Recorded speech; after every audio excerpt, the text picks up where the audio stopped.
Olá, você que me segue no Rodrigo Silva Arqueologia. Nós estamos aqui para o nosso bate-papo semanal sobre Bíblia, teologia, religião. E hoje com a desafiadora tarefa de falar sobre o enigma do sofrimento. Já no começo dessa live, eu nunca podia imaginar essa triste coincidência. Eu tenho que falar que para mim está sendo difícil o assunto, porque um pouco antes de começar a nossa live, eu recebi a notícia do falecimento de um grande amigo.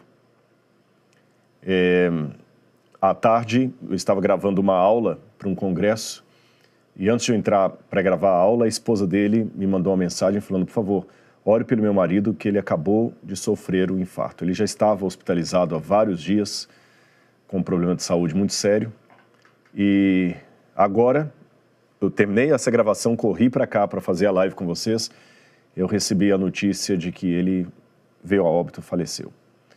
Então, de público, eu quero prestar a minha solidariedade à família do Dr. José Rubens.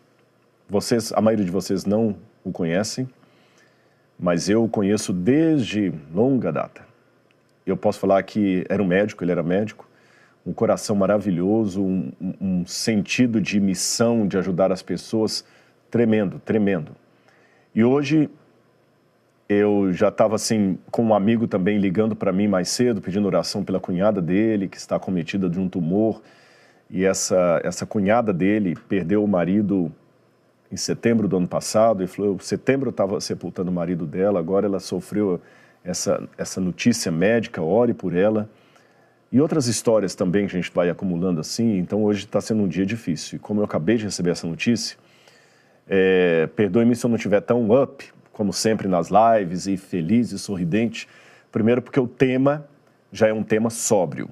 Ele já exige de mim muita sobriedade, muita cautela, muito respeito, porque eu estou falando para pessoas que estão passando os mais diferentes problemas nesse momento, e porque a família de um grande amigo foi afetada e estão nesse momento chorando a perda de um ente querido. Vamos então orar antes de nós começarmos, aí depois eu faço os cumprimentos e a gente inicia o nosso tema, as informações que eu tenho que dar, tá bem? Oremos. Senhor, meu Deus, meu Pai, essa live já traz um tema pesado, difícil, mas ajuda-me, Senhor, por Tua graça, a explorá-lo com unção do Teu Santo Espírito, sensibilidade pelos que estão sofrendo. E, Pai, capacita-me, que eles não ouçam a minha voz, mas a Tua palavra através de mim. E se eu falhar em alguma coisa, Senhor, um elemento que faltar ser dito, algo que talvez foi dito a mais do que deveria, perdoa, meu Pai. Mas por Tua misericórdia, transforma o conteúdo dessa live de maneira a alcançar a todos, porque há muita gente que está precisando ouvir essas palavras. Guarda-nos para o Teu reino, em nome de Jesus. Amém. Amém, Senhor. O enigma do sofrimento, vamos ver, tem muita gente já aqui ligada conosco. Eu quero agradecer a Vera Lúcia. Boa noite, Vera Lúcia. Se você puder dizer também de onde que você está comunicando aqui, eu gostaria, tá? A Jerônima Queiroz, Deus conforte as famílias. Obrigado, Jerônima. Quem mais aqui? A Patrícia, que triste, pastor. Realmente, Patrícia. Quem mais que nós temos aqui? Luiz Henrique, Itapetinga, Bahia. Itapetinga, Bahia. Obrigado, Luiz, por estar conosco. Débora Aniceta de Melo, amém. Débora também. Alessandro, boa noite. Davi Coutinho, oi a todos. Olá, Davi. Quem mais? Josimari, boa noite. Professor Laura, sou Josi de Minas Gerais, aluno da Bíblia Comentada. A série Enigma do Sofrimento foi ótima. Que Deus te abençoe. Após a live, Uma Noite no Museu 2, uma irmã em Cristo fez o plano premium. Glória a Deus, Josimari, muito obrigado. Eu, quando vejo depoimentos da Josi e outros mais, a gente vê que o Bíblia Comentada não é um negócio apenas. Ele é algo que realmente abençoa as pessoas. Ele ajuda a manter o museu, ele ajuda a custear a bolsa de estudo para alunos, ajuda a manter ONG para crianças carentes e outros projetos que ainda temos no nosso coração. Tudo isso com o dinheiro do Bíblia Comentada. E, além de tudo isso, ele abençoa as pessoas que adquirem. porque é conhecimento bíblico. Você está levando conhecimento bíblico para elas e o que elas estão investindo naquilo ali está abençoando outras pessoas também. Muita gente pergunta, por que não dá o Bíblia Comentada de graça para todo mundo? Há muita coisa que vocês não valorizam, né? E eu fico feliz por isso. Obrigado pelo seu testemunho. Quem mais aqui? Tenho também Davi Coutinho, já falei. A Clélia Pereira de Souza, que está conosco. Cleonice Figueiredo, amém. Bianca Cláudia Almeida. Muito obrigado, Bianca, também. Lupércio Dátilo, de São Paulo. Arte Vieira, de Osasco, São Paulo. Badeco TV, interessante. Boa noite, Juiz de Fora, Badeco TV. E muitas outras pessoas que estão conosco aqui. Muito obrigado. Que Deus seja louvado por sua vida. Eu agradeço também, eu tenho recebido muita mensagem no Instagram de pessoas que estão votando no meu nome lá para o IBEST, falando, Rodrigo, a gente quer que você ganhe. Então, eu quero agradecer a vocês também, que todos os dias estão anotando ali o voto. Muito obrigado. Se o meu nome foi indicado para o IBEST, a Deus toda a glória, que seja um momento de testemunho e não necessariamente de ego humano. Muito obrigado a você. E convide outras pessoas para participarem da live de hoje, o enigma do sofrimento. Vamos tratar desse assunto tão delicado.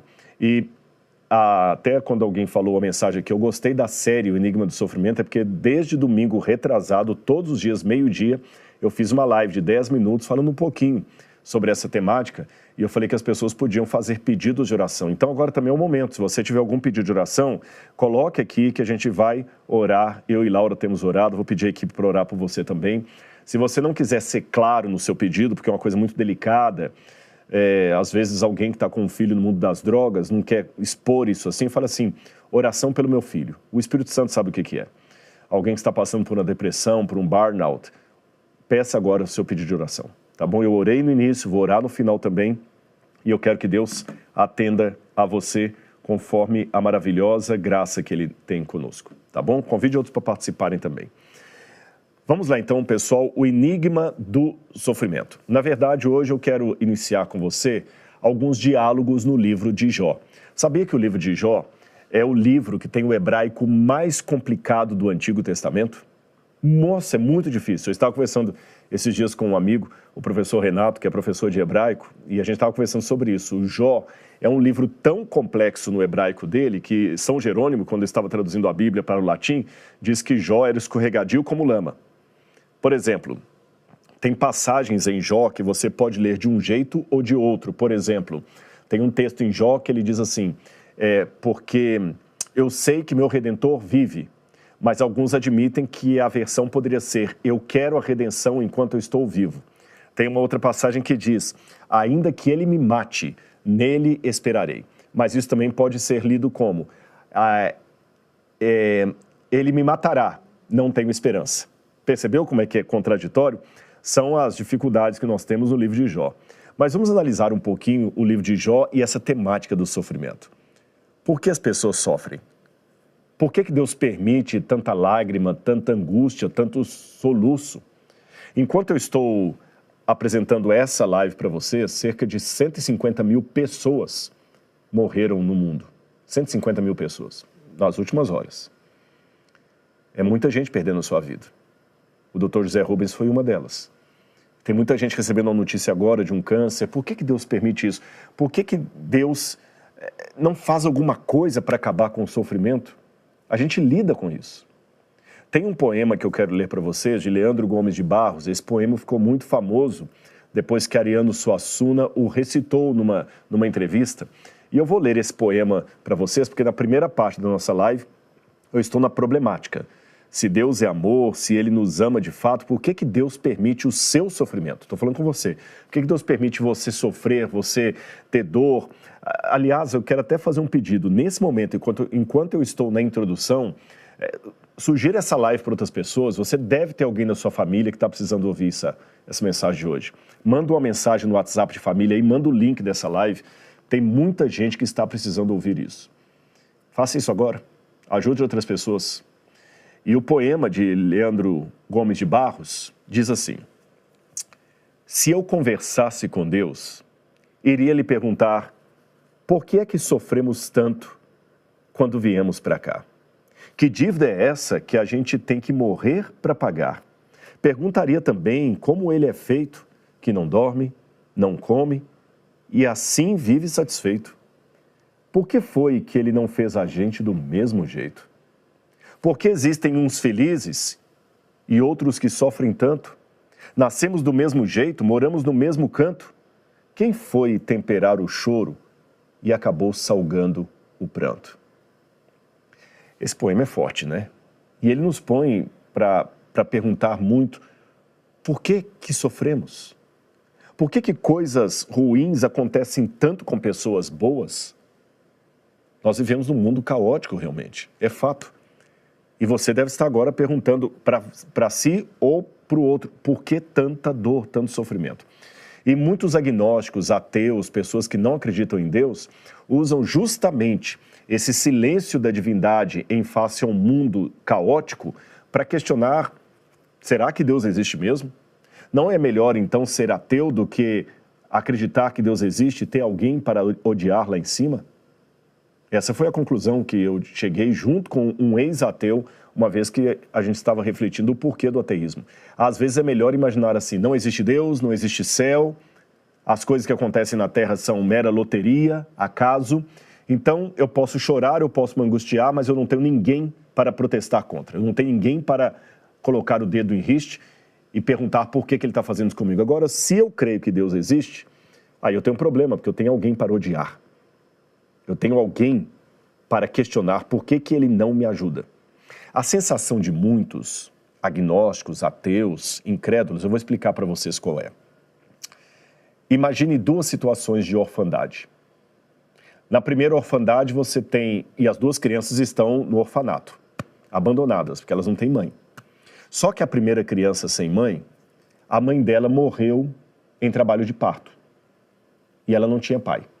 O pai também tinha morrido e a mãe morreu em trabalho de parto. Como ela não tinha pai e a mãe morreu em trabalho de parto, ela foi colocada no orfanato porque a sua mãezinha morreu. Ela é órfã. A segunda criança desse orfanato também está ali, também é órfã, mas a mãe dela não morreu. A mãe dela simplesmente não a quis. A mãe dela a rejeitou e a deixou na porta do orfanato. Aquelas duas crianças sofrem muito com a orfandade. Mas o sofrimento da segunda é pior do que o da primeira. Porque a primeira sabe que está no orfanato porque a mãe dela morreu. A segunda está no orfanato porque a mãe dela não a quis, a entregou e foi embora. Essa é a dor de muita gente que é ateia, agnóstica. Ele fala: é preferível acreditar que Deus morreu e por isso que eu estou sofrendo, do que acreditar que existe um Deus, mas ele não faz nada, e eu continuo sofrendo. Essa orfandade de Deus é pior do que a primeira. É por isso que eu respeito, mesmo sem concordar, com a atitude de alguns ateus que falam assim: é melhor não acreditar em Deus nenhum do que viver com a ideia de um Deus que nos abandonou. Eu vou ler para vocês um trecho de David Hume, que era o pai do iluminismo inglês, cético que não acreditava na Bíblia, e veja como ele colocou o problema do sofrimento de modo a desafiar a fé cristã. Vejam a frase de David Hume no livro A Religião Natural. A Religião Natural. Ele disse assim: quer Deus impedir o mal, mas não pode, então é impotente. Pode, mas não quer, então é malévolo. Quer e pode, então de onde vem o mal? Filosófico? Profundo? Eu vou explicar para você o que David Hume fez. David Hume, na verdade, esboçou apenas um antigo trilema. O que é trilema, Rodrigo? Dilema é quando você tem duas alternativas. Trilema é quando você tem três alternativas. E tem um antigo trilema, pregoado como se fosse de Epicuro, mas nós não temos certeza se ele era de Epicuro. Epicuro foi um filósofo que existiu no quarto século a.C., entre o quarto e o terceiro século a.C., e Epicuro não era necessariamente ateu, mas Epicuro negava os deuses do Olimpo. E Epicuro fundou uma filosofia chamada epicurismo, que era forte em Roma até na época do Novo Testamento. Tanto é que no livro de Atos dos Apóstolos, diz que quando Paulo estava em Atenas, filósofos estoicos e epicureus discutiam com Paulo. E esse Epicuro, ou Epícoro, como alguns falam, ele diz que os deuses, se existissem, eles não poderiam ser deuses como os do Olimpo, porque eles não podiam se preocupar com os seres humanos. Eu vou colocar para vocês aqui o pensamento dele. Como eu disse para vocês, Epicuro não era ateu, mas ele rejeitava a ideia de deuses envolvidos com assuntos humanos. Para ele, os deuses existiam e eram seres perfeitos, felizes, distantes e indiferentes ao sofrimento humano. Ou seja, cuidar do mundo seria um fardo que negaria a felicidade divina. Então a presença do mal no mundo mostraria que esses deuses que existem não se preocupam com a humanidade, servindo apenas como modelos ideais de conduta e não como seres atuantes na história e na vida das pessoas. Então essa era a ideia do epicurismo. É como se fosse o deísmo depois. Os deuses existem, mas eles não estão nem aí para nós. E tem muita gente que pensa assim, pode até ser que Deus exista, mas ele é ocupado demais para se preocupar conosco. Então, com base na filosofia de Epicuro, veio esse trilema que eu falei com vocês, que é atribuído a ele, mas há outros autores também que citam o mesmo trilema. Seria o seguinte, vou colocar aí na tela. Primeiro, letra A. Deus é onibenevolente. O que significa isso? Deus é absolutamente e ilimitadamente bondoso. Número 2. Deus é onisciente. Ele tem absoluta ciência de tudo, tanto em objeto quanto em fenômeno. 3. Deus é onipotente, ou seja, ele tem poder absoluto, irrestrito e ilimitado. 4. O mal existe. Se você olhar aqui, nós temos um problema. Porque se Deus é todo bondoso, como disse o primeiro ponto aqui, então por que o mal existe? Porque se Deus é todo bondoso, ele não ia querer que o mal existisse. Concorda comigo? Mas e se dissermos não? Deus, ele é onipotente, mas o mal existe. De novo, eu tenho um problema. Se ele é onipotente, por que o mal existe? Então parece que uma cláusula elimina a outra. Eu vou explicar. Se o mal existe e Deus é bom, então ele é bom, mas não é capaz de eliminar o mal. Portanto, ele não seria onipotente. Porque por ser bom, ele não ia querer a existência do mal. Mas se o mal existe, é porque ele não foi capaz de eliminar o mal. Ou, letra B, se Deus é onipotente e o mal existe, então ele não é bondoso. Porque ele poderia evitar o mal e não o fez. E ele também sabia o que haveria de acontecer. Então, essa é a problemática que nós enfrentamos em relação ao dilema do mal. Quando a gente estuda filosofia, é assim que os filósofos colocam a problemática. Eu vou fazer uma pergunta para você, até gostaria que você também participasse nos comentários aqui. Se algum filho seu que está fazendo faculdade, que agora está caminhando para o ateísmo, e você é um cristão, fizesse essa pergunta, como é que você responderia? Se você fosse um cristão e estivesse numa aula de filosofia, numa aula de Heidegger, ou quem sabe sobre David Hume, sobre Nietzsche, ou sobre Arthur Schopenhauer, ou Kafka, como é que você responderia a uma problemática colocada assim? Deus é todo poderoso, Deus é todo bondade, o mal existe. Então, se o mal existe e Deus é todo bondade, então ele não é todo poderoso, porque ele não impediu. Mas ele pode, ele é todo poderoso, então ele não é todo amor, porque ele não impediu o mal. Como é que você responderia isso? Houve durante a história várias formas de tentar lidar com essa problemática. Uma delas foi de Gottfried Leibniz. E Leibniz dizia que este é o melhor dos mundos possíveis. Eu vou colocar para você o que Leibniz dizia.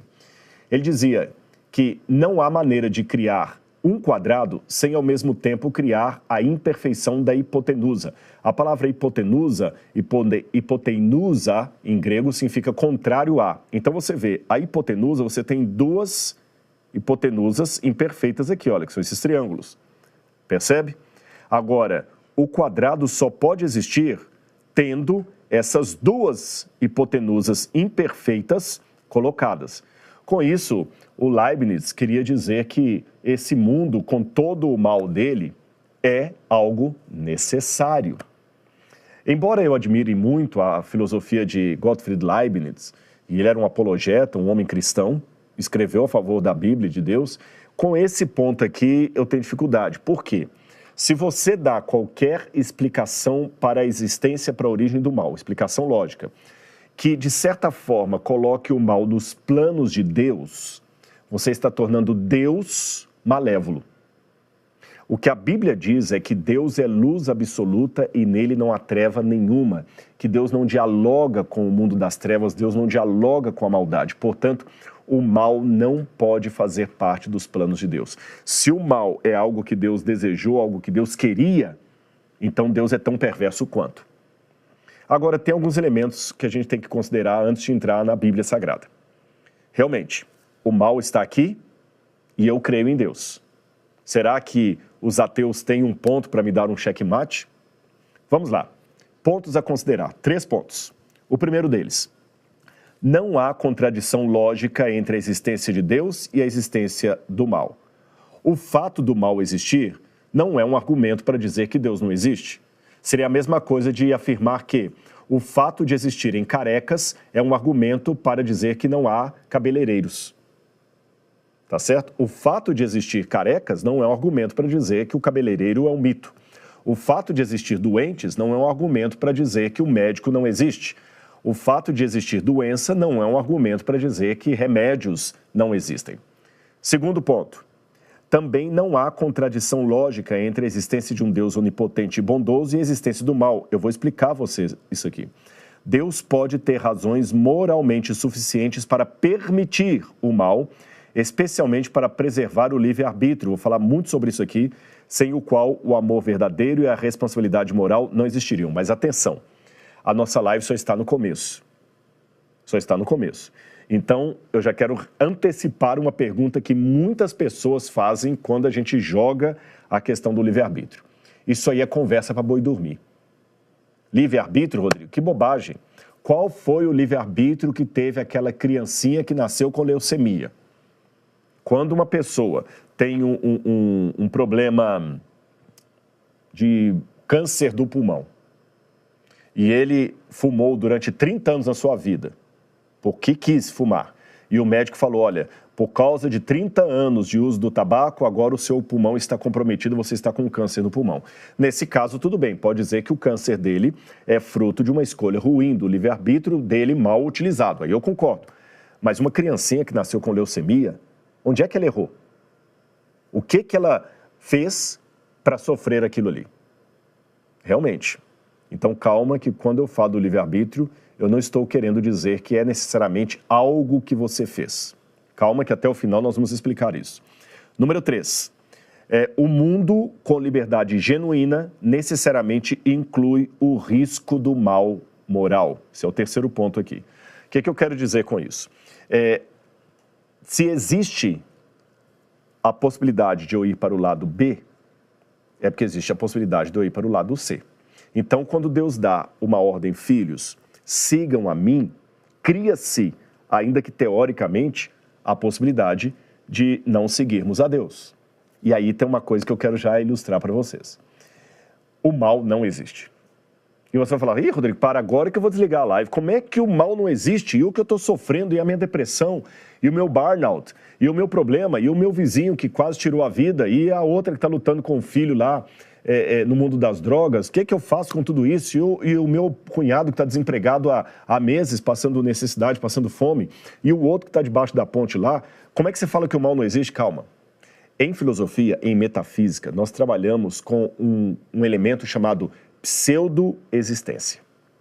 Eu vou explicar isso de maneira muito simples que você vai entender. Vou te dar uma aula de filosofia agora de graça. Vamos lá. Pseudo-existências. Nem tudo o que nomeamos realmente existe de forma positiva. Há pseudo-existências, como buracos.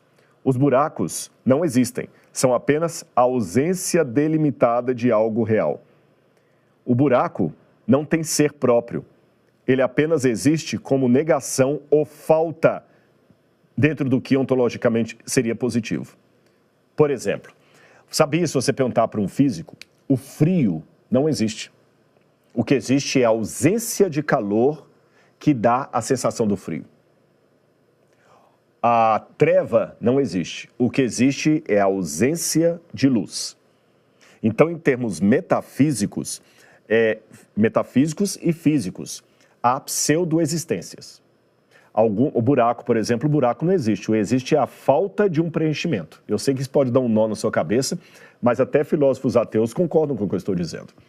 Por exemplo, nenhum físico mede a velocidade do escuro.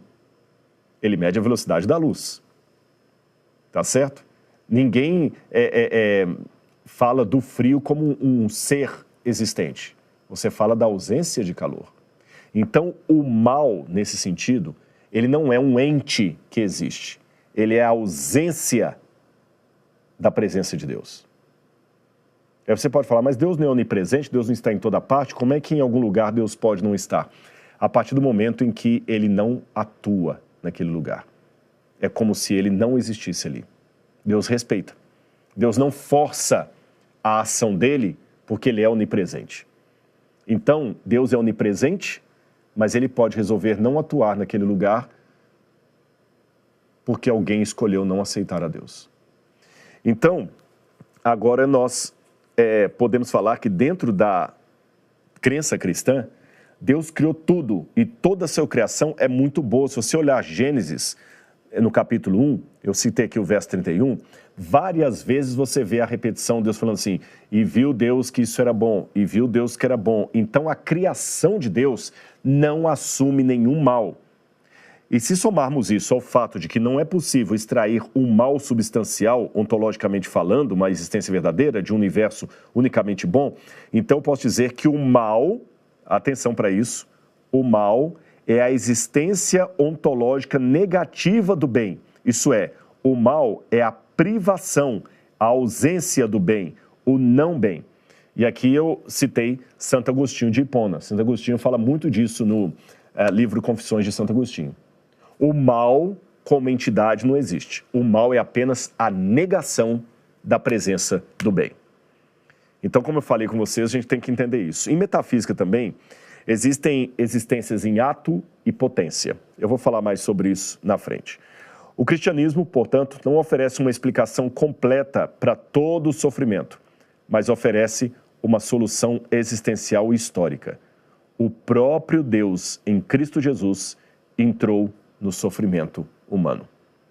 E é isso que eu vou começar a explicar para vocês aqui.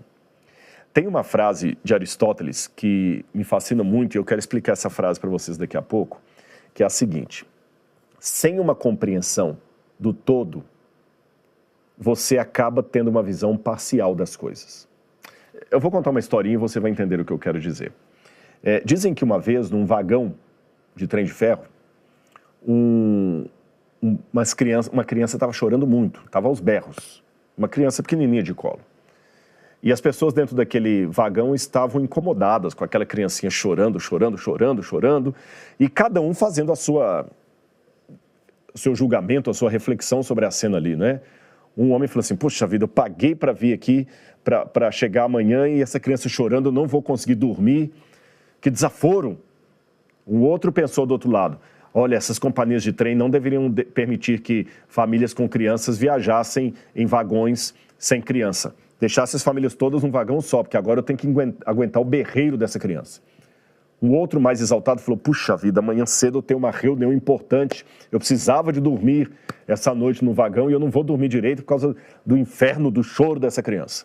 Cada um tinha a sua compreensão e o seu julgamento acerca do que estava acontecendo. Até que um deles, mais exaltado, levantou e falou assim, ei, alguém faça alguma coisa, essa criança está incomodando, cadê a mãe dessa criança que não faz a criança calar a boca? E nisso acenderam as luzes, o condutor chegou, e lá, na penúltima cadeira do vagão, estava um senhor sentado com a criancinha no colo, assim, meio sem saber muito como agir, meio desengonçado, e duas outras crianças do lado dele. E aquele moço falou assim, me perdoe, gente, com a maior vergonha, todo mundo olhando para a cara dele. Ele falou assim, essa é o meu filhinho que está chorando muito, e a mãe dele está no vagão de cargas, num caixão. Ela morreu, e nós estamos levando o corpo dela para sepultar na minha cidade. E eu não estou sabendo muito o que fazer. Que triste, hein? Nesse momento, todo mundo mudou o comportamento. Aquele que levantou gritando, cadê a mãe dessa criança que não a faz calar a boca, ficou com vergonha, pediu desculpa, até se apresentou e falou, olha, meu amigo, eu sou advogado, se você precisar de alguma ajuda jurídica sobre o falecimento da sua esposa, fale comigo, meu cartão está aqui. Uma outra mulher se aproximou e falou o seguinte, olha, eu acabei de dar à luz a um bebê, eu estou com leite aqui no peito, se você quiser eu dou leite para ela, ela deve estar com fome. O outro falou assim, olha, eu posso levar suas crianças no vagão lá do restaurante e pagar algum lanche para elas. Até um religioso que estava ali falou, olha, eu posso fazer uma oração por vocês? Percebeu o que eu quis dizer com essa história, essa parábola? Até que soubessem exatamente o que estava acontecendo por detrás do silêncio do vagão, cada um tinha a sua compreensão desnorteada acerca do que estava se passando. Cada um tinha o seu julgamento. Mas quando as luzes se acenderam e souberam o que realmente estava acontecendo, que a mãe estava morta no vagão de cargas, a atitude de todos mudou. O choro da criança continuou incomodando. Os compromissos do dia seguinte não mudaram. Mas a perspectiva e o comportamento de todos mudou. Então, conhecer uma história em parte ou só pela metade pode nos levar a ter conclusões errôneas com base naquilo que nós não sabemos. É por isso que a frase de Aristóteles que eu queria citar é essa aqui. Todos os homens desejam naturalmente saber. Muitos, contudo, se perdem nessa tarefa ao longo da vida, talvez por desconhecerem um caminho. Isso está na Ética Nicômaco, que Aristóteles escreveu para o seu filho. E eu concordo com Aristóteles. O grande problema de muitas pessoas ao lidarem com o sofrimento é que eles não conhecem a história. Eles estão como os passageiros daquele vagão antes de saberem por que a criança estava chorando e o que estava acontecendo. Cada um tem o seu julgamento, cada um tem a sua solução, cada um tem a sua teoria.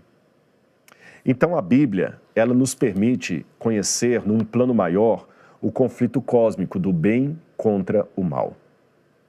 E quando a gente conhece o descortinar desse conflito, muda bastante a nossa compreensão e a nossa percepção do quadro como um todo. E é sobre isso que eu quero falar com vocês agora, contando a história de Jó. Eu vou resumir a história de Jó para vocês. Vamos colocar algumas imagens aí. O livro de Jó, para quem não sabe, eu vou resumir a história, diz que Jó era um homem íntegro, obediente a Deus, que se afastava do mal, era um bom sacerdote, um bom pai, um bom amigo, era rico, próspero, tinha muito dinheiro, muito gado. Os filhos o amavam, ele amava a sua família, oferecia sacrifícios a Deus todos os dias. Até que um dia, a história de Jó é interrompida por uma reunião celestial. Os filhos de Deus vieram se apresentar diante de Deus e veio Satanás também entre eles. E quando Deus viu a Satanás no céu, Deus perguntou, de onde vens? O que você faz aqui? E Satanás respondeu, de rodear a terra e passear por ela. Então Deus falou com ele, você viu meu servo Jó? Porque ele se aparta do mal e ele é fiel a mim. Satanás disse, é muito fácil Jó ser fiel ao Senhor, o Senhor o enche de bênçãos, o compra, tira dele tudo o que ele tem e eu quero ver se ele continuará fiel a ti. Esse diálogo aconteceu 2 vezes no céu. E na segunda vez, o diabo foi mais implacável no seu ataque a Jó. Ele queria provar para os demais filhos de Deus e para o próprio Deus que Jó havia sido comprado. Então Jó, que antes era tão próspero, tão feliz, começou a sofrer problemas, perdas incalculáveis. Uns amigos chegaram dizendo que a sua cidade, as suas fazendas foram saqueadas, seus filhos foram mortos, um vendaval destruiu a sua casa, as suas propriedades, ele perdeu tudo. Jó então rasga suas vestes, como era próprio de um homem do antigo Oriente Médio, e começa agora a viver no lixão. Para piorar a história, o seu corpo se cobre de feridas e ele fica raspando as feridas com um caco de telha. A mulher dele ficava revoltada pela situação e dizia, olha o que aconteceu com os nossos filhos. Jó, admite que você está em pecado, amaldiçoa a Deus e morre logo. Depois vieram 3 amigos de Jó que ficaram sentados em silêncio, respeitando o seu luto por 7 dias. Depois os amigos começam a ouvir o desabafo de Jó, mas eles se revoltam quando Jó diz, por que Deus está sendo tão implacável comigo? Por que Deus está sendo esse juiz tão terrível? E eles, os amigos de Jó, para defender a Deus, começam a fazer discursos acusando Jó. Jó, não fale assim. Você deve ter algum pecado, senão Deus não deixaria tantos males acontecer na sua vida. Jó disse, eu não tenho pecados. Eu estou sendo fiel a Deus. Coloque ele na minha frente e eu mostrarei a minha inocência. E os amigos insistiam, não, Jó, você tem alguma culpa no cartório. Você tem algum esqueleto dentro do armário. Até que, por fim, aparece mais um amigo de Jó, que repreende os outros três, e finalmente o próprio Deus aparece. E faz uma série de perguntas ao patriarca. Onde é que você estava, Jó, quando eu fiz isso, quando eu fiz aquilo outro? Onde você estava, Jó? E no final, Deus devolve tudo para Jó, tudo o que ele tinha. Essa é a história de Jó. Agora, só um detalhe que eu queria confirmar com vocês e com a minha produção aqui, para mim aqui a imagem travou, mas eu queria saber se para vocês está saindo tudo bem aí. Eu não sei se é o meu sinal do telefone aqui. Ok, já me disseram aqui, a produção disse que para vocês está tudo bem, que para mim aqui a imagem ficou congelada, não sei por qual razão. Então, vamos continuar aqui. Agora, quando eu leio o livro de Jó, num primeiro momento, eu confesso que esse livro não me trouxe alívio. Ele me trouxe foi mais perguntas ainda. Jó sofreu, perdeu os filhos, foi no buraco, depois Deus pergunta para ele um monte de coisa e dá de novo tudo de volta para ele. Tá, mas e os filhos que ele perdeu? Mesmo que ele tivesse novos filhos, não repõe aqueles que se foram. Onde é que está a lógica desse livro? E para piorar, a história de Jó ainda fica mais complicada quando ela se parece com isso aqui. Olha aí. Parece que o livro de Jó é uma grande aposta entre Deus e Satanás, usando seres humanos como peças num tabuleiro. Que é isso que parece quando você lê o livro de Jó assim de maneira rápida. Lembra, o livro de Jó começa com Deus perguntando, Satanás, o que você faz aqui? De rodear a terra e passear por ela. E Deus falou, mas você já viu meu servo Jó? Não, mas Jó não te ama, não ama sim, não ama não, ama sim, não ama. Vamos apostar? Vamos. Pode tirar tudo dele. Aí Deus fica jogando ali como se fosse uma aposta. Não, o livro de Jó não pode ser uma aposta. O outro problema que nós temos com o livro de Jó é essa imagem que vocês vão ver aí, Gustavo Doré. São os amigos de Jó. Porque normalmente a teologia cristã tende a criticar os amigos de Jó. Eles foram perversos, eles não foram genuínos com ele, eles não foram autênticos com ele, mas quando eu leio na Bíblia, só um detalhe, vou pedir alguém aqui para consertar, porque para mim travou aqui, eu quero ver os comentários. Eu não sei se há algum problema aqui, ela vai olhar para mim o celular que aconteceu. Para mim ele está travado aqui, a imagem já há um bom tempo. Tá bom, pessoal? Eu quero ver os comentários, que daqui a pouquinho eu quero interagir com vocês. Pode voltar para mim a imagem aqui.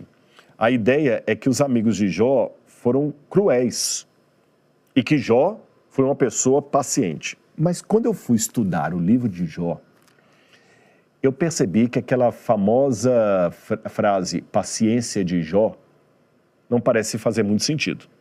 Porque Jó não foi muito paciente, não.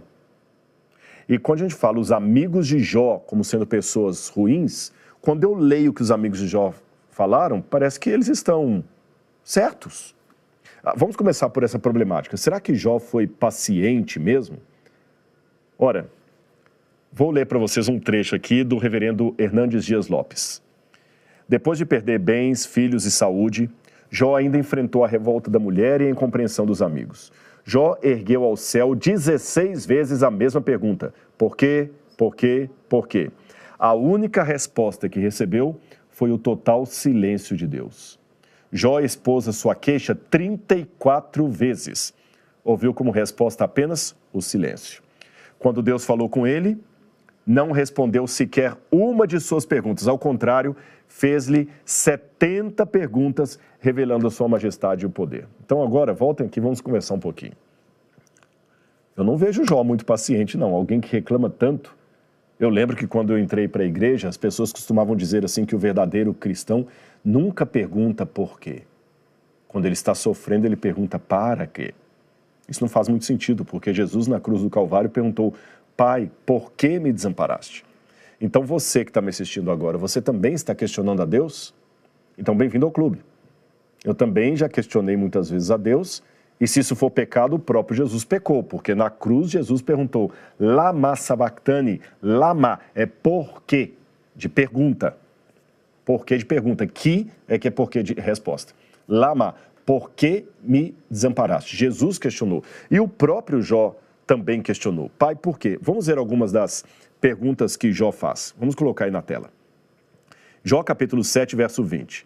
Se errei e pequei, que mal causei, ó tu que vigias, muito obrigado, ó tu que vigias todos os seres humanos, por que razão me tornaste teu alvo? Porventura me transformei num fardo pesado e inútil para ti? Ele está chateado com Deus. Jó 16, 11 a 14. Deus me entrega nas mãos do ímpio e me faz cair nos ardis dos perversos. Imagine se alguém na sua igreja falasse isso. Você ia repreendê-lo como herege. Jó 10, 3. Tens alguma satisfação em oprimir-me? Afinal, tu mesmo me criaste. Como podes rejeitar a obra das tuas mãos enquanto sorris com aprovação para o plano dos ímpios? Jó 19, verso 7. Entretanto, clamo injustiça, eis que não obtenho resposta. Grito por socorro, contudo não vejo justiça. Jó 34. Ora, Jó declara, sou inocente do mal que me causam, mas Deus tirou de mim a justiça. Então, olha que interessante.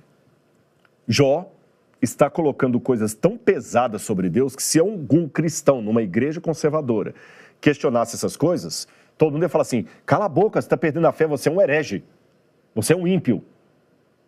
Bate com a mão na boca antes que o pé não alcance, diria lá em Minas Gerais. E os amigos de Jó parecem só falar verdades teológicas para ele. Os amigos de Jó dizem, não, Jó, quer ver? Vamos botar para vocês alguns aqui. Olha as palavras de Elifaz. Eis que tens ensinado a muitos e tens fortalecido os mãos fracas. As tuas palavras têm sustentado os que tropeçavam e os joelhos vacilantes tens fortificado. Mas agora, em chegando a tua vez, tu te enfadas? Sendo tu atingido, não te perturbas? Volta para mim. Quantas vezes você já não falou coisas como o de Elifaz? Quando uma pessoa está chateada na igreja, perdendo a fé, fala com ela assim, calma, para de questionar, Deus é Deus. Não faça assim, não questione. Nós parecemos os amigos de Jó. Eu não posso dizer que eu endosso as coisas que Jó falou. Deus não entrega ninguém para a injustiça. Não é assim como ele colocou. Deus não tem prazer em castigar uma pessoa como Jó falou no seu momento de dor. Mas eu também aprendi, e preste atenção nisso, que Deus é menos ofendido pela sinceridade de um pecador do que pela hipocrisia de um santo. Jó estava falando algumas coisas que não procediam, mas Deus sabia que ele estava falando com dor, não com raiva de Deus, com dor. Agora, nós podemos aprender algumas coisas a mais sobre Jó. É interessante que, possivelmente, o nome Jó significa Yob, em hebraico, onde está o meu Deus. Tem alguns que pensam que Jó podia significar o perseguido, o odiado, aquele que se arrepende, vem da palavra ov, mas Albright achava que podia ser uma contração da frase Ayah Abum, significando onde está o meu pai. Parece até com Jesus, que na cruz também falou, Deus meu, por que me desamparaste? Agora que eu já contei para vocês o conteúdo de Jó, os problemas de Jó, vamos começar a ver a teologia de Jó. Eu quero te convidar a ler a Bíblia comigo. Quando você vai aqui no livro de Jó, que descreve a cena dos filhos de Deus perante Deus, os Binei Elohim, que são anjos, o livro de Jó começa dizendo assim, no capítulo 1, verso 6. Num dia em que os filhos de Deus vieram apresentar-se diante do Senhor, veio também Satanás entre eles. Aqui me chama a atenção que na Bíblia Almeida, eu estou usando a Nova Almeida atualizada, a palavra Satanás está com letra maiúscula. Se você tiver uma Bíblia aí, eu convido você a ler comigo. Veio também Satanás, Satanás com letra maiúscula. Mas eu tenho um problema aqui. Essa tradução está errada. E a maioria das traduções em português estão erradas nesse sentido. Sabe por quê? Vou mostrar no quadro e você vai entender. olha aí, você tem duas palavras hebraicas escritas em vermelho. Mesmo que você não saiba ler hebraico, você consegue perceber que é a mesma palavra, só que a da esquerda tem uma letra a mais do que a da direita. Simples assim. Você tem a palavra Satã de um lado e Ha-Satã do outro. A tradução da primeira, Satã, é Satanás. A tradução da segunda, o Satanás. Só isso. Satanás ou Satanás. A letra que está a mais indica um artigo definido. Satanás ou o Satanás. Agora volta para mim que eu vou explicar uma coisa para você. Em primeiro lugar, a palavra Satanás, originalmente, ou Satã em hebraico, não significava um nome próprio. Significava um título. Acusador, adversário, promotor, advogado de acusação. Alguém que denuncia e acusa você formalmente num tribunal. Agora, então você já aprendeu que Satã significa acusador, adversário. Segunda coisa que você tem que aprender. O nome acusador ou adversário passou a se tornar um nome próprio como um apelido do anjo caído. Simplesmente isso, um apelido do anjo caído. Tá certo? É como, por exemplo, se a gente falasse assim, o farejador. Você dá o nome de farejador para alguém que descobre coisas. Farejador se torna um nome dele, um apelido dele, mas farejador não é um nome próprio. Tornou-se. Ficou claro isso para você? Ok. Alguém que talvez tenha um cheiro muito ruim e recebe o apelido de gambá. O pessoal falou, oi gambá. Já sabe esse pessoal de boteco que gosta de colocar apelido nos amigos? Oi gambá, oi gambá. Gambá originalmente não é um nome próprio. Gambá é um nome de um mamífero. Mas alguns podem pegar aquele nome de um mamífero e aplicar como apelido para alguém. Então, adversário, Satã em hebraico, passou a ser o apelido do anjo caído. Segunda coisa que você tem que aprender. Antes de um nome próprio em hebraico, nunca, jamais existe artigo definido. Nunca, jamais. Só que quando eu leio isso aqui em hebraico está assim, num dia em que os filhos de Deus vieram apresentar-se diante do Senhor, veio também Satanás entre eles. Gam ha-Satã. Se veio ha-Satã, ou Satanás, então não é nome próprio, é nome de adversário. E se ele está ali como adversário, é porque ele estava denunciando formalmente alguém num tribunal. Ele estava acusando. Então, nesse caso aqui, o nome Satã, acusador, não está como o nome próprio do inimigo de Deus, mas como o cargo que ele exerce no céu. E quando fala Gam ha-Satã, isso é irônico em hebraico. É como se falasse assim, e veio também o Satanás, não era para ele estar ali. É por isso que Deus pergunta para ele de uma maneira irônica, Mi aí tavô? Mi aí tavô? De onde você vem? Mi aí tavô? Mi, de onde você vem? Atavô. De onde você vem? Mi aí tavô? Atavô. De onde você vem? Para cá. E ele também responde de maneira irônica e petulante, eu diria. De rodear a terra e passear por ela. Ninguém se opõe a mim. Essa expressão rodear a terra e passear é análoga à que nós temos, por exemplo, em Gênesis, que Deus passeava pelo jardim na viração do dia. Só um soberano poderia passear e rodear por. Ninguém se opõe a mim na terra. Adão comeu do fruto proibido. Eva também. O mundo agora é meu. E legalmente o mundo era de Satanás, porque quando Adão e Eva comeram do fruto proibido no Gênesis, eles entregaram o senhorio da terra para Satanás. Todos agora me querem como seu Deus. E Jesus, no Novo Testamento, para falar do diabo, fala, vem aí o príncipe desse mundo, o Deus desse século. Mas Deus falou assim, não, nem todos. Você já viu meu servo Jó? Não, mas Jó te respeita porque eu sou o compra. Não, ele me respeita porque eu o amo. Duvido. Então, quando Deus permitiu a Satanás fazer tudo o que ele fez com Jó, não é porque Deus estava fazendo uma aposta com o diabo. É porque Deus, mesmo sendo Deus, ele tem a humildade suficiente para não usar sempre o argumento da autoridade. Deus dá demonstrações de si mesmo.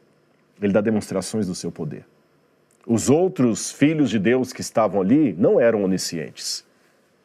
Deus precisava mostrar para o universo que ele não é um ditador, nem um manipulador dos resultados. As pessoas escolhem a Deus ou rejeitam Deus por livre escolha. Então Satanás desce para fustigar a Jó. E sabe por que as frases dos amigos de Jó não funcionam? É porque, de certa forma, eles não conheciam toda a história do grande conflito entre o bem e o mal. Então eles agiam como pessoas que ficam sempre dando respostas prontas, que às vezes não ajudam em nada. É por isso que durante todo o livro de Jó você vê Deus sempre desaprovando o que os amigos deles de Jó falam, mesmo que pareça tão lógico diante da visão humana. Lembra a história do pai com o filho no vagão? Sem acender as luzes, sem as pessoas saberem o porquê daquela criança estar chorando e ninguém fazer nada, cada um poderia ter a sua interpretação e todas elas faziam sentido. O camarada que estava pensando assim, poxa, por que alguém deixa uma criança chorar tanto assim? Por que o trem deixa uma criança nesse vagão? Eles estavam certos, eles não tinham toda a compreensão. Agora, para terminar o livro de Jó, nós temos as respostas de Deus. E aí as respostas de Deus vêm em duas situações. Quando você vai chegando no final do livro de Jó, Deus aparece duas vezes para ele, a partir do capítulo 40. Então Jó respondeu ao Senhor, a partir do 40 não, falei errado. A partir do capítulo 38. Então, do meio de um redemoinho, o Senhor respondeu a Jó e disse. Aí aqui vem um monte de pergunta que Deus faz para Jó. Jó, onde é que você estava quando eu fiz isso? Onde é que você estava quando eu fiz aquilo? Em outras palavras, é como se Deus falasse assim, Jó, eu sou o especialista. Quem é você para me questionar? Você acha que você é o bonzão? É você que mantém a estrutura dos astros, das estrelas, o funcionamento de todo o universo? Não, Senhor, não sou eu. Então fique na sua, rapaz.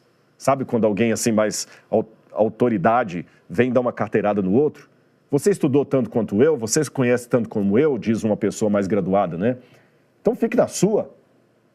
Deus colocou Jó no seu lugar. E Jó ficou calado, porque ele não sabia responder a nenhuma das perguntas de Deus sobre o poder de Deus e a pequenez de Jó. Aí, quando chega no final dessa primeira rodada de perguntas, Deus fala assim, capítulo 40, será que alguém que usa de censura pode discutir com o Todo-Poderoso?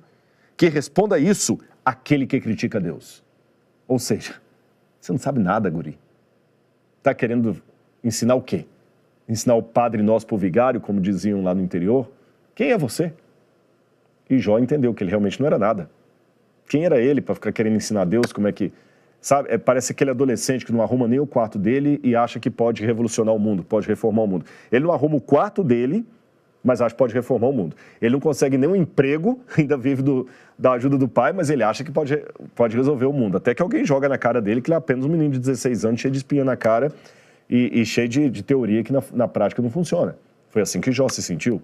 Tanto é que o Jó fala, sou indigno. Que resposta daria eu? Ponho a mão na minha boca. Uma coisa falei e não direi mais nada. 2 vezes, porém não prosseguirei. Mas aí, para surpresa nossa, Deus de novo pega Jó e fala, vamos para mais uma viagem, Jó? Jó deve ter pensado, não, senhor, o senhor já me humilhou demais, calma. Você está satisfeito com as respostas que eu dei? Sim, senhor. Com as perguntas que eu te fiz? Sim, senhor. Você acha que então agora você não tem que discutir comigo o problema do mal porque você não sabe tudo? Sim, senhor. Mas tem uma coisa que eu não te expliquei, Jó. E a sua dor? E a sua dor? Uma coisa é saber que todo mundo um dia vai morrer ou vai sepultar alguém. Outra coisa é você receber um diagnóstico de câncer. Uma coisa é saber que todo mundo é assaltado e sofre violência. Outra coisa é você ser assaltado. Uma coisa é saber que enchentes e desastres naturais acontecem no mundo inteiro. Outra coisa é ter a sua casa toda levada pela enchente. Então, o sofrimento tem 2 níveis. O geral e o particular. E aqui que a nossa live começa a canalizar em você. Até aqui eu já expliquei que no conflito cósmico do bem e do mal podem estar acontecendo coisas nesse momento que você não entende. É a primeira parte da resposta de Deus a Jó, que na verdade foi uma série de perguntas. Mas tem uma segunda parte dessa discussão, e é nela que eu vou entrar agora. E o seu sofrimento? Onde é que está você nessa história? Deus coloca Jó de novo num redemoinho, e dessa vez Deus não fica fazendo perguntas genéricas. Onde é que você estava quando eu fiz aquilo? A Bíblia fala que Deus luta contra 2 animais. Coloca aí na tela. O Behemoth e o Leviatã. As 2 palavras hebraicas que algumas versões da Bíblia traduzem como hipopótamo e crocodilo. Eu acho que essas traduções não estão muito boas, nem hipopótamo, nem crocodilo. O Leviatã, na verdade, é uma serpente do mar, monstruosa. E o Behemoth é um monstro da terra, que a fauna não tem igual. Então, na verdade, Jó viu 2 monstros lutando contra Deus. E por que Deus mostrou 2 monstros, um do mar, outro da terra, lutando contra Deus? A arqueologia vai nos ajudar a entender isso. De longa data, desde o período do bronze, estou falando cerca de 3.000 anos antes de Cristo, nós encontramos uma tradição perdida no tempo, não sabemos bem a sua origem, que o mal sempre é representado por um dragão ou uma serpente do mar. Vou colocar aí na tela. Você tem vários povos ugaríticos, sumerianos, egípcios, falando de uma grande serpente do mar, às vezes chamada de Lotan, uma serpente com 7 cabeças. Note que, inclusive, num desses diagramas, esse aqui, olha, você tem um deus ugarítico cortando uma das 7 cabeças da serpente, que parece até o dragão de Apocalipse, que tem uma das cabeças ferida de morte. Aqui você tem divindades pisando em cima de uma serpente draconiana, aqui também. Olha que ela tem 7 cabeças, como você pode ver aqui. Todos esses cenários nos mostram que havia de longa data uma simbologia do mal representada por um monstro do mar e um monstro da terra. Quando você vai em Apocalipse capítulo 13, é a mesma coisa. Você vê, vou colocar aí na tela, 2 bestas. Uma besta que sai do mar e uma besta que sai da terra. Portanto, a pergunta é, o que significa tudo isso? O símbolo máximo do mal. É lógico que no Apocalipse as 2 bestas significam também impérios que lutam contra o povo de Deus. É que na noção bíblica não há muita diferença, pode voltar para mim, não há muita diferença entre o monstro e o império que ele está representando. É como se o diabo, através daquele império, agisse. Só que o Apocalipse e o livro de Jó nos dão um detalhe a mais disso aqui. É que estamos numa guerra cósmica, um conflito no qual o próprio Deus também atua. Deus está lutando contra o mal. Quer ver isso no Apocalipse? Apocalipse capítulo 12, vou colocar a cena aí, mostra uma mulher vestida de sol, tendo a lua debaixo dos seus pés, uma coroa de 12 estrelas na cabeça, e um dragão terrível está tentando atacar a mulher. E todos sabemos que esse dragão é ao mesmo tempo o símbolo do diabo, Satanás, e também o símbolo dos impérios que tentaram destruir o povo de Deus. Em outras palavras, o que o Apocalipse está mostrando é que o conflito que acontece na terra tem uma reverberação no céu. E o conflito que acontece no céu ou no plano espiritual, se você preferir essa linguagem, também reverbera aqui. Em outras palavras, eu vejo apenas seres humanos agindo, mas a visão espiritual mostra seres sendo usados pelo Espírito de Deus ou pelo espírito do demônio. E diz que a criança que nasce dessa mulher no Apocalipse capítulo 12, que é o próprio Messias, ela sobe para o céu. E o dragão vai para o céu para batalhar contra essa criança. E o Apocalipse capítulo 12 conclui dizendo o seguinte, eu vou mostrar a imagem para vocês. Houve uma batalha no céu. Miguel e seus anjos batalharam contra o dragão. Também batalharam o dragão e seus anjos, contudo não acharam o lugar deles no céu e por isso foram atirados para a terra. Em outras palavras, o que o livro de Jó e o Apocalipse está nos mostrando é o que está acontecendo fora do vagão de carga no qual nós estamos caminhando. existe uma história acima da que nós estamos percebendo. Enquanto eu estou fazendo essa live com vocês, no plano espiritual, existem anjos do bem e anjos do mal lutando pela vida de cada um de nós. E essa batalha entre os anjos, essa batalha de Deus contra o mal, também reverbera no mundo aqui. Então, enquanto o Herodes estava perseguindo o menino Jesus para matar, e Maria teve que fugir com José para o Egito, no plano espiritual, era o dragão, o diabo, tentando matar o Salvador, o Filho de Deus. E é interessante que lá no livro do Gênesis, Deus falou o seguinte para a serpente: ó serpente, eu vou colocar inimizade entre a sua descendência e o descendente da mulher. Esse descendente da mulher é o Messias. Ele vai esmagar a sua cabeça, mesmo que você fira o calcanhar dele. E no Apocalipse capítulo 12, você vê o dragão sendo jogado do céu, esmagado. E é curioso que aquele que batalha contra o dragão tem um nome significativo: Miguel, que em hebraico significa ninguém é como Deus. E o que a serpente falou para Eva lá no Éden? Vocês serão iguais a Deus, comam do fruto proibido. O nome de Miguel é uma refutação à promessa da serpente.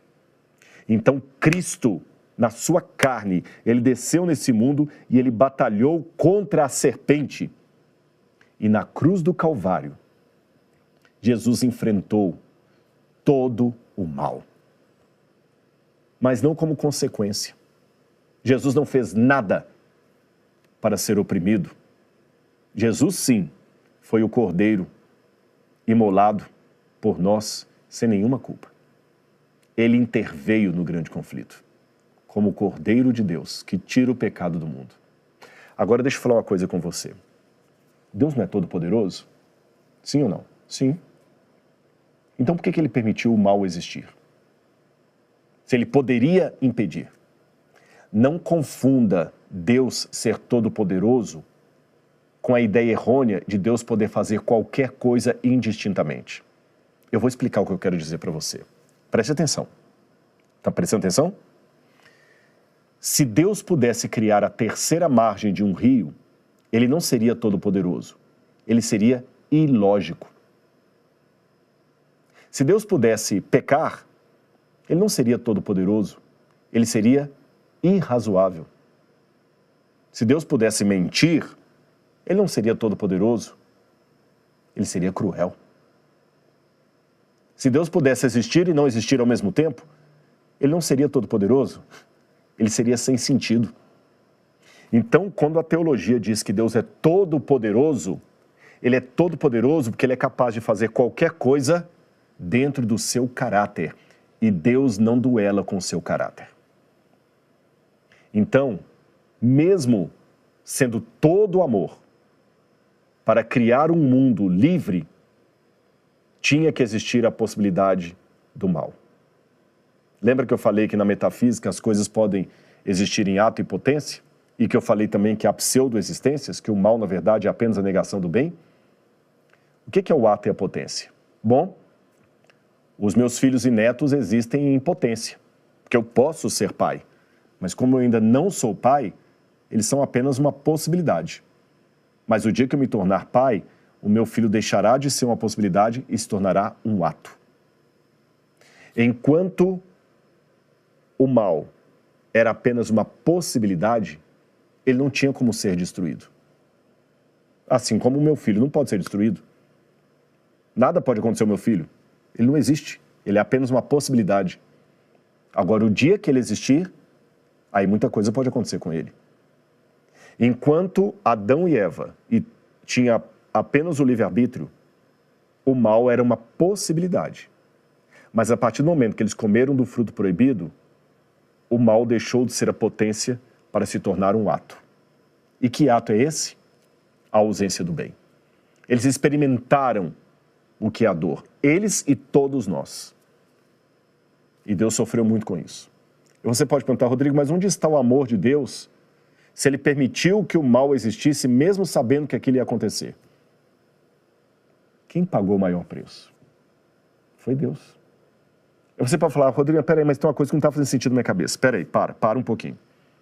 Se Deus sabia que o Lúcifer ia preparar toda aquela bagunça no céu, se Deus sabia que Adão ia pecar, e Deus sabia desde antemão, por que Deus criou Adão? Por que não criou outro? Por que Deus não criou um outro que não pecasse? Se Deus sabia que Hitler ia matar 6 milhões de judeus, por que Deus deixou Hitler nascer? Por que Deus não deixou que outra criança nascesse, que outro espermatozoide fecundasse o óvulo da mãe dele para nascer outro e não aquele? Por que Deus deixou, mesmo sabendo? Eu vou explicar a você por quê. Vou dar um exemplo e você vai entender. Eu dou aula há muitos anos aqui na faculdade. Imagine que eu diga para os alunos assim: todos vocês têm o livre-arbítrio de escolherem se eu sou um bom professor ou um mau professor. Vocês vão me dar uma nota, 0 ou 10. E prometo a vocês que eu vou levar todas as notas que vocês atribuírem a mim ao conhecimento da reitoria. E eu passo as folhas em branco para que cada aluno tenha o direito de escolher se eu sou um professor 0 ou um professor nota 10. E eu fico imaginando os comentários da sala. Poxa, o Rodrigo se garante mesmo, né? Ele vai levar para a reitoria o que nós pensamos a respeito dele? Poxa, estou admirado. O outro falou assim: não, mas eu gosto dele, eu vou dar nota 10 para ele. O outro, eu não gosto não, ele me chamou a atenção aquele dia, porque eu cheguei atrasado, eu vou dar um 0 para ele também.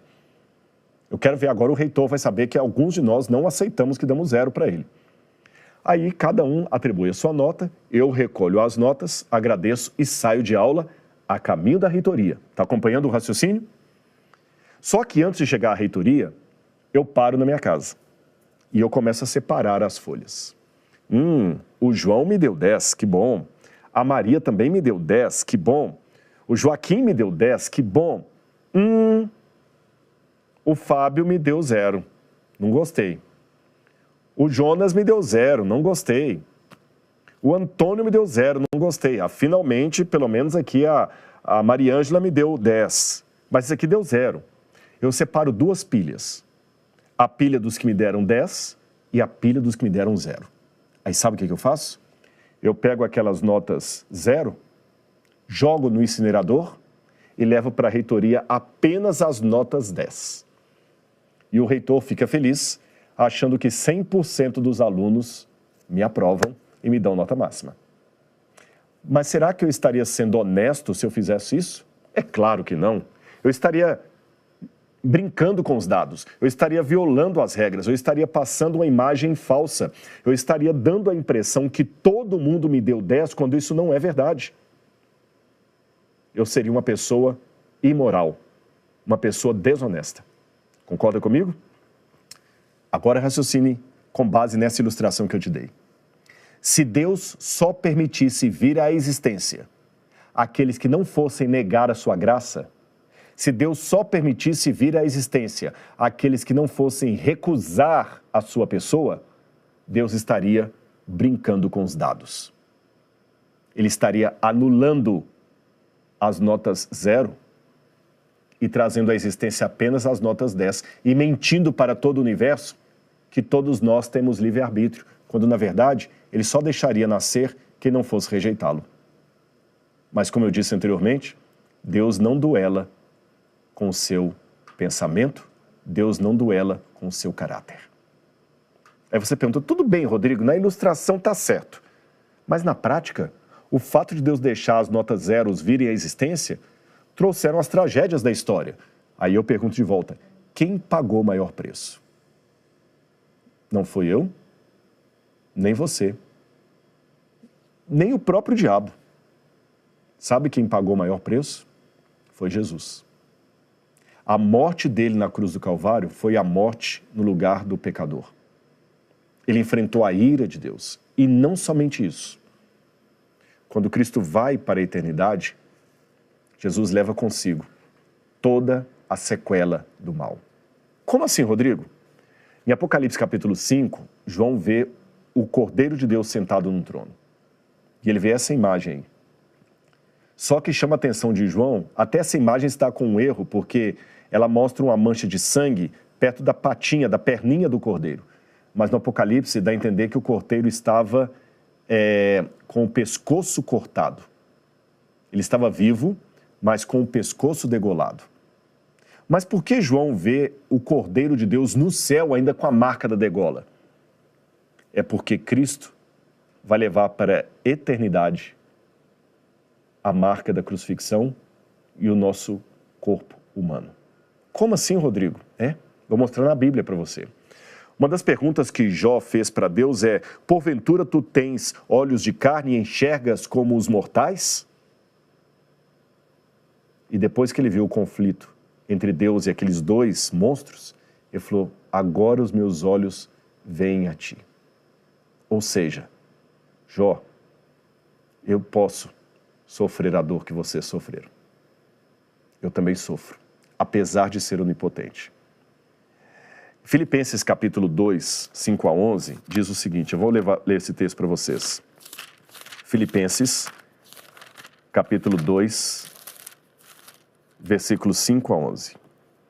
Tenham em vocês o mesmo modo de pensar de Cristo Jesus, que mesmo existindo na forma de Deus, não considerou ser igual a Deus algo que devesse ser retido a qualquer custo. Pelo contrário, ele se esvaziou, assumindo a forma de servo, tornando-se semelhante aos seres humanos e reconhecido em figura humana.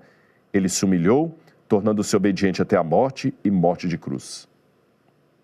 Esvaziamento, kenosis em grego.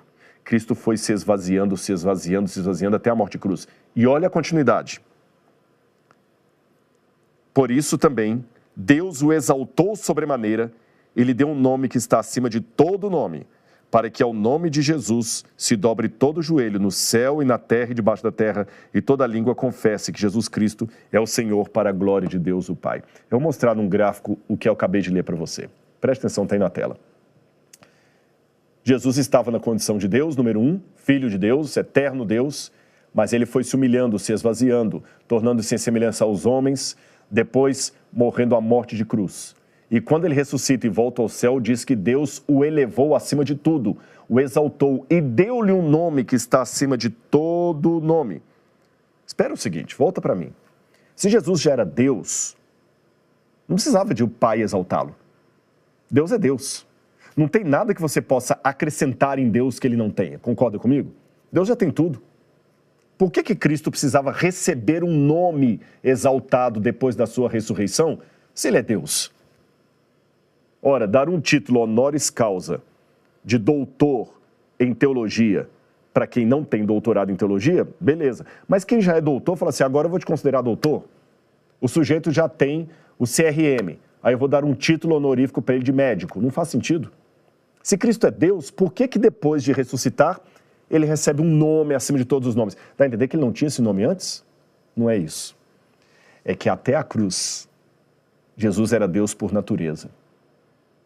Depois da cruz, ele é Deus por natureza e por causa honrosa. Porque ele demonstrou que ele não é Deus apenas porque tem o poder de Deus. Ele também tem o caráter de Deus. E continuou sendo Deus mesmo em forma humana. Enquanto Satanás, sendo criatura, queria ser como Deus, o Deus verdadeiro, Jesus, abriu mão da sua divindade e se esvaziou para se tornar uma criatura. E quando ele volta para o céu, ele não larga para trás o corpo humano. Ele tinha que passar uma morte eterna. Eu vou ler algumas passagens para você. João capítulo 1, verso 14, diz que o verbo se fez carne e habitou entre nós. Hebreus capítulo 2, verso 9, diz que aquele que foi feito pouco menor que os anjos, ele deveria provar a morte por todo homem, isto é, a morte eterna. Aí eu pergunto a você, volta para mim, se Cristo é Deus, como pode um Deus eterno sinceramente morrer? Se ele é eterno, como é que ele poderia morrer? Será que a morte de Jesus foi só um teatro? Não, se for um teatro, então não teve redenção. Mas se ele morreu de verdade, como é que ele é eterno? Entenda o seguinte, imagine que o meu olhar seja divino. E eu não tenha como perder a minha visão, assim como Jesus não tem como deixar de ser Deus. Mas suponhamos que para você ser salvo, eu tenha que deixar de enxergar. Eu não tenho como perder a minha capacidade ocular, ela é divina. Mas por amor a você, eu posso voluntariamente fechar os meus olhos por toda a eternidade. Como o preço da nossa redenção era uma morte eterna, porque foi isso que Adão e Eva adquiriram para si e para a humanidade, morte eterna. a segunda morte, que o Apocalipse fala do lago de fogo e enxofre, alguém tinha que enfrentar a segunda morte. E a segunda morte significa uma morte de consequência eterna. Então essa morte tinha que deixar uma consequência eterna em Jesus. E qual seria a consequência eterna? Vamos voltar para o quadro. Hebreus capítulo 10, versos 5 a 7. Jesus disse: antes corpo me formaste. E Colossenses 2, verso 9 diz que nele habita corporalmente toda a plenitude da divindade. Está falando da realidade de Jesus agora. Hoje habita em Jesus corporalmente toda a plenitude da divindade. Filipenses 3, 21 fala que na ressurreição nós vamos ter um corpo igual ao corpo da sua glória. Volta para mim. Essa passagem de Filipenses, se não fosse da Bíblia, parecia até uma heresia. Porque a glória de Deus não pode ser dividida com ninguém. Como é que nós podemos ter um corpo igual ao corpo da glória de Jesus se ninguém é como Deus? Só tem um jeito. Se Deus se diminuir. Para que nós possamos ter um corpo glorioso como o de Deus, só tem um jeito. Se Deus diminuir. E é por isso que Jesus, sendo plenamente Deus, 100% Deus, ele se diminui por toda a eternidade, a ponto de ter um corpo humano, glorioso, mas que pode ser atingido pela nossa glória. Hebreus capítulo 1, versículo 2, diz que Cristo é o herdeiro do universo. E Hebreus 4, 15 e 5, 5 diz que ele é sacerdote para sempre. E Hebreus 2, verso 11, Romanos 8, 29 diz que ele é o nosso irmão. E Efésios capítulo 4, verso 13 diz que depois da ressurreição nós atingiremos a estatura de Cristo. Como é que eu posso atingir a estatura de Cristo? Se ele diminuir. Por toda a eternidade, ele ficará com um corpo humano glorificado.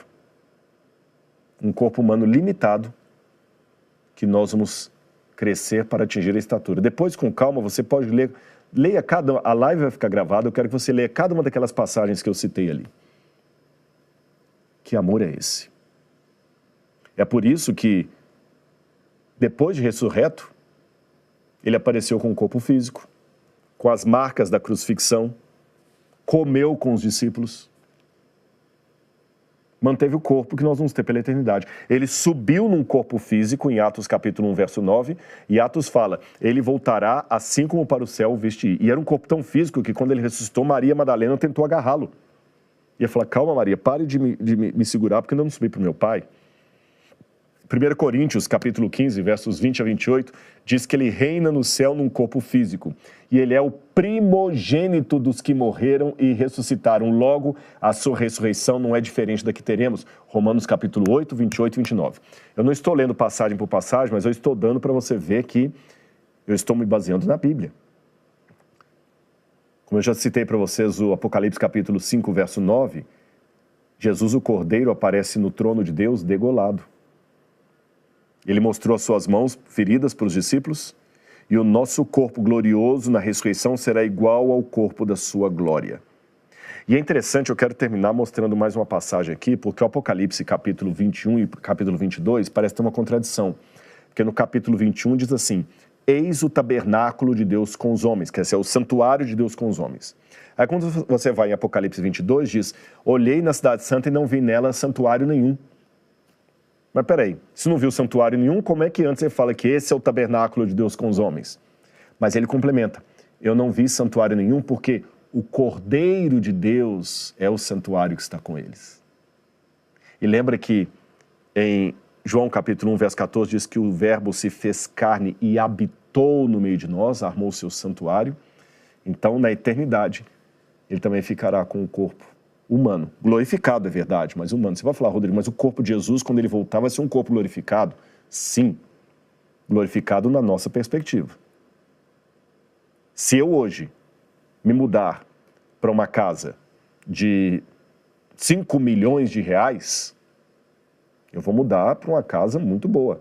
Se eu hoje sair da minha casa e começar a morar numa casa de 5 milhões de reais, eu subi de status. Mas se o rei da Inglaterra vier morar numa casa de 5 milhões de reais, ele desceu de patamar. Tudo é uma questão de perspectiva. Compreende? Para quem só anda de HB20, conseguir um Corolla 0 km, subiu de parâmetro. Mas para quem está acostumado a dirigir um Porsche, dirigir um Corolla, desceu de parâmetro.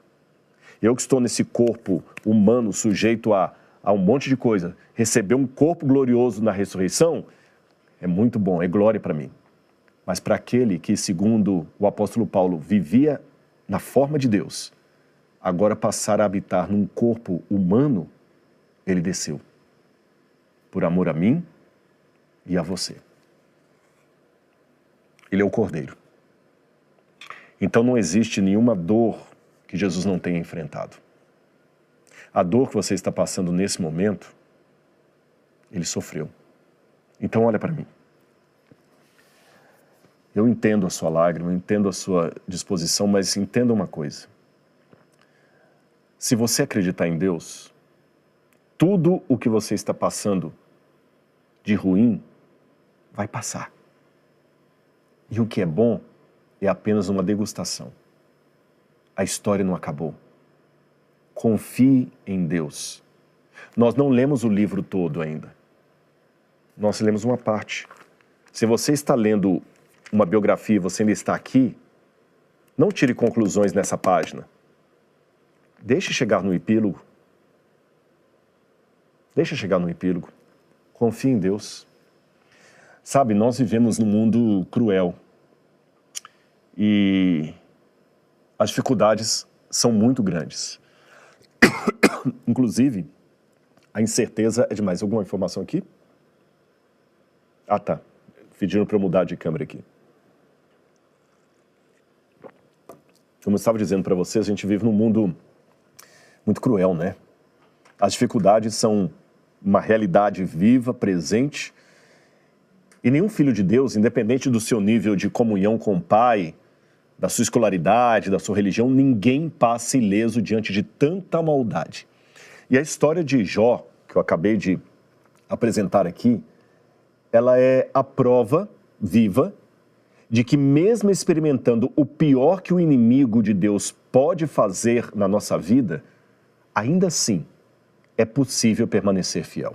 Jó não é uma utopia.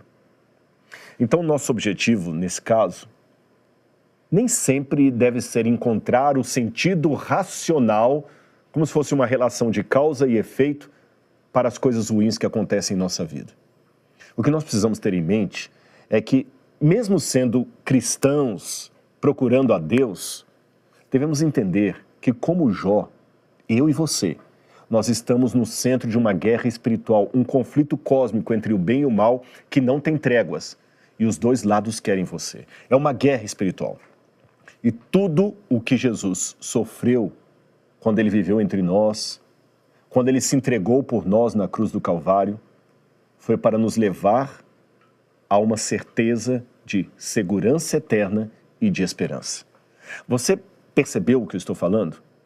Note que a Bíblia ela é muito coerente e honesta. A Bíblia não tenta mascarar os problemas ou nos iludir com promessas vazias, frases de efeito.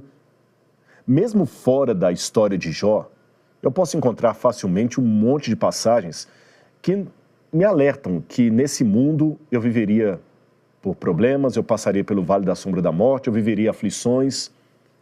Mas a mensagem não termina aí. O que nos permite acordar dia após dia é a certeza que Jesus venceu na cruz do Calvário, ele venceu o mundo e em breve ele voltará para nos buscar e trará em sua companhia aqueles que a morte tirou do nosso meio. Estudar a Bíblia é sem dúvida alguma uma forma de buscar consolo, força e esperança para enfrentar essas dificuldades. Agora, manter a fé em Deus não vai nos blindar de transtornos, de problemas que podem afetar até as emoções daquele crente mais fiel e dedicado. Até aquele que é estudante da palavra de Deus também receberá momentos de embate emocional. Então, entenda bem o que eu estou dizendo para você.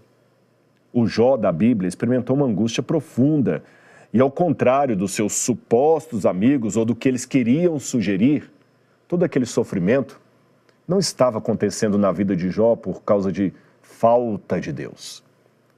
Infelizmente, algo semelhante pode acontecer em nossa sociedade hoje, quando uma pessoa, por exemplo, entra em depressão, quando alguém é diagnosticado com transtorno de ansiedade, com burnout ou outra condição de saúde mental. E isso, às vezes, não depende da fidelidade dessa pessoa ou devoção a Deus. Nós não podemos ser agora juízes uns dos outros ou advogados de Deus para ficar colocando sentença nas costas das pessoas. Temos que amá-las, orar por elas, abrir a Bíblia, consolá-las. Muitos de vocês já sabem, mas eu acho importante pontuar que eu mesmo já passei anos difíceis em minha vida. De depressão, de fundo do poço. Eu precisei procurar tratamento adequado para recuperar o controle dos meus pensamentos, para conseguir seguir a vida, dedicar as minhas responsabilidades e tarefas. Se eu estou aqui hoje, é porque Deus também pode te levar. Agora ouça com atenção. Você já teve a sensação de que a sua oração nem passou do teto? Isso já aconteceu comigo. Você já fez orações com lágrimas, noites em claro, e ainda assim o silêncio de Deus pareceu uma faca no seu pescoço assim? Jó também viveu por isso. E talvez como Jó, você já tenha sido cercado de pessoas bem intencionadas que, sem compreender a sua dor, o contexto maior por detrás de tudo isso, lançaram palavras que mais feriram você do que consolaram o seu sentimento. E quando o sentimento bate a porta, aí surge aquela pergunta angustiante, né? Se Deus é justo mesmo, se Ele me ama, por que está acontecendo comigo? Eu não sou uma pessoa tão ruim assim. Essa é uma das maiores tensões da vida cristã. E o livro de Jó, como eu falei, não foge a essa problemática. Pelo contrário, Jó convida você a enfrentar com coragem, reverência e disposição essa pergunta sobre o sofrimento. E estudar essa história é mais do que compreender um momento de dor aqui ou outro ali. É descobrir que Deus não desperdiça nenhuma lágrima que é derramada. E muitas vezes o que parece ser o fim pode ser, na verdade, o início de uma grande transformação. Pelo menos foi assim comigo. E tendo isso em mente, eu quero pedir licença a você com muito respeito para dizer que nós decidimos aqui na plataforma Bíblia Comentada aprofundar com muito cuidado o estudo do livro de Jó dentro da plataforma. Quem já é aluno conhece esse conteúdo, e quem não é, até pode colocar aqui, e quem não é, eu quero convidar a vir participar disso aqui. Eu pedi ao Dr. Reinaldo Siqueira, que é PhD em Teologia pelos Estados Unidos, hoje ele mora em Israel, tem um preparo acadêmico tremendo, uma espiritualidade muito grande também. Eu pedi que ele preparasse uma série sobre o livro de Jó, que nós colocamos na plataforma. E quem é aluno já viu lá e elogia muito, muito. E foi o doutor Siqueira que fez um trabalho brilhante. Aliás, eu até o indiquei para esse módulo. Então eu acredito sinceramente que o ensino de Jó mais aprofundado ali vai edificar todo mundo que tiver acesso às aulas do professor Siqueira. E além dessas aulas, você também vai ter um material de acesso a essa compreensão. A gente coloca ali material em PDF, nesse formato. Aí você pode acessar isso do seu celular, do seu computador, pode imprimir se você quiser, assistir enquanto está indo para o trabalho. Agora, estudar o livro de Jó vai além de um papel, de um curso teológico. É necessário também que você, além do conteúdo bíblico, entre em contato com questões emocionais e espirituais que sempre estão presentes no dia a dia do cristão. Então, pensando nisso, eu combinei com o pessoal, nós pegamos o material do professor Siqueira, alguns materiais de PDF, e nós preparamos a série Silêncio de Deus, com especialistas em saúde mental e também teólogos e conselheiros espirituais que mostram como a fé dialoga com os momentos de dor, dúvida e o tão temível silêncio de Deus. É bastante coisa, não é? Mas não para por aí, não, porque a nossa equipe também vai disponibilizar para você uma série importante chamada Equilíbrio. Aí são psicólogos, psiquiatras que abordam temas como ansiedade, depressão, TDAH, luto e tudo com base na Bíblia e no rigor científico. E aqui vale lembrar mais uma vez, buscar a ajuda, meus queridos, não é falta de fé, é sinal de sabedoria. O próprio Jesus pediu a ajuda dos discípulos para orarem por ele e com ele. Jesus se preocupava com o corpo dele, com a alma, com o espírito. Inclusive, eu fiz questão de preparar uma aula especial explicando a teologia por detrás do cuidado com a saúde mental. Está lá. Até porque a fé sustenta, é claro, mas nós também precisamos de pessoas que nos ajudem a tomar decisões corretas, escolhas maduras. E ao final de tudo isso, você vai ter acesso também a uma série especial que eu gravei com os principais pontos de todo o conteúdo, reunindo todas essas séries numa única aula. E tudo isso vai muito além da teoria, porque essa série vai tocar em você. Eu quero que as pessoas tenham a oportunidade de fazer quase que uma imersão terapêutica através da Bíblia. Quem aqui, que já é aluno da Bíblia Comentada, até se já assistiu às aulas do professor Siqueira, deixe o seu comentário aqui, vale a pena, tá bom? Coloque o que você achou desses estudos, o que você achou da dinâmica dele, coloque o seu depoimento, ele é bem-vindo. Mas eu estou falando mais sobre isso porque Jó é um livro que merece uma atenção especial. E eu posso falar que as aulas do professor Siqueira são as que têm a melhor quantidade de comentários positivos de toda a plataforma. Então, até agora, para ter acesso a esses conteúdos que eu mencionei, você precisava ser aluno da plataforma Bíblia Comentada, através de uma assinatura anual, mensal, premium. E você pode até ser aluno do Bíblia Comentada, mas se você não é, então fique tranquilo que nós preparamos algo melhor para você que está assistindo essa live. São R$ 47,00 que o pessoal está cobrando e você vai ter acesso a todo o livro de Jó, a série Silêncio de Deus, que é uma série inédita, inclusive, a série Equilíbrio, e ao material didático também, tá certo? Isso depois de você assistir tudo isso, quiser ser aluno da plataforma, assinar a plataforma, tudo bem. Mas, por enquanto, eu quero convidar você a adquirir esse pacote de material que vai ajudar bastante a sua vida a edificar você. Então, estude o livro de Jó, garanta o seu certificado, o seu conhecimento e depois ensine outras pessoas com base no aprendizado que você teve, porque isso também será terapia. Eu estou tendo essa terapia. Ao ajudar vocês a entenderem a Bíblia e o sofrimento, podem ter certeza, eu estou terapizando os meus próprios traumas. Então, como é que você tem que fazer? Simples. É só você clicar agora mesmo no link que está na descrição e garantir a sua vaga. Fique tranquilo. Isso aqui não é meramente um comércio. É uma maneira de ajudar você. E eu quero convidar você para mais uma oração. Porque você ouviu tanto sobre Jó aqui. Tem muita coisa ainda na plataforma lá esperando você. Nessa série que nós preparamos nesse pacote. Você quer saber um pouquinho sobre saúde mental, mas a sua dor ainda está viva, né? Eu espero que eu tenha colocado pelo menos algumas coisas para você refletir à noite e que Deus esteja com você. Vamos orar juntos? Senhor, muito obrigado pelo teu amor, pelo teu carinho. Muitas vezes, ó Pai, é difícil, é muito difícil, Senhor, enxergar a tua providência no silêncio da vida. Dói, Pai. Mas não sabemos que o Senhor está conosco. Ajuda a todos, Senhor, que estão agora ouvindo essa live. Aqueles, Senhor, que vão clicar no link para conhecer o pacote de conteúdos, que o Senhor possa usar essas aulas do professor Siqueira, as aulas sobre saúde mental, as aulas que eu estou dando ali, todo esse conteúdo também para ajudar pessoas que precisam ser ajudadas. E eu espero, ó Pai, em nome de Jesus, que as palavras que eu usei aqui possam encontrar eco no coração de todos. E que teu Espírito possa ir aonde a voz do pregador talvez não tenha competência para chegar.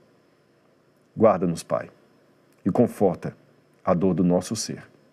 Em nome de Jesus. Amém, Senhor. Amém. Que Deus abençoe você. Um grande abraço e boa noite.